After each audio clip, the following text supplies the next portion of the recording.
Yo la compraba al salir hacia el instituto. Cuando nació la revista, los dibujantes que la montaron, que eran dibujantes, nos explicaban que ellos se planteaban, bueno, a ver si llegamos al verano.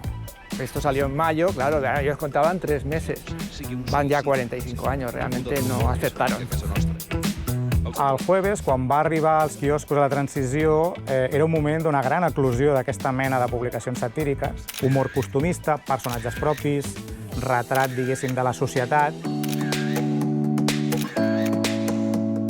Intentó captar un tipo de humor más cotidiano, más...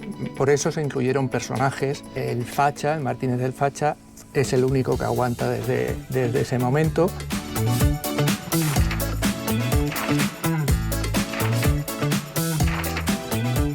El trabajo del humorista gráfico, sobre todo el de actualidad política o actualidad social, es eso, es señalar un poco, oiga, esto que están haciendo no está bien, esto es una chorrizada.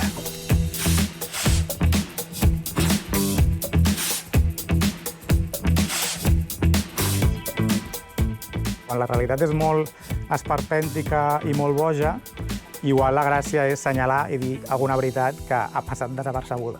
Hem de reconèixer que en el cas del Jueves, realment, per aquests 45 anys que portem fent la revista, hem tingut alguns problemes, pocs, però quan n'hem tingut han estat força sonats.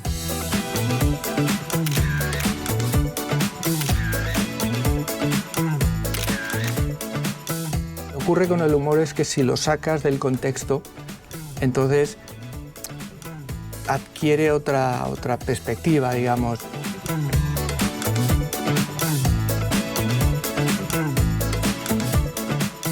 Pel nostre 45è aniversari tenim preparada una gran festa en forma de revista que sortirà a l'estiu, perquè és l'època on, diguéssim, la gent té més temps lliure, la gent ens presta més atenció, la gent va més al quiosc.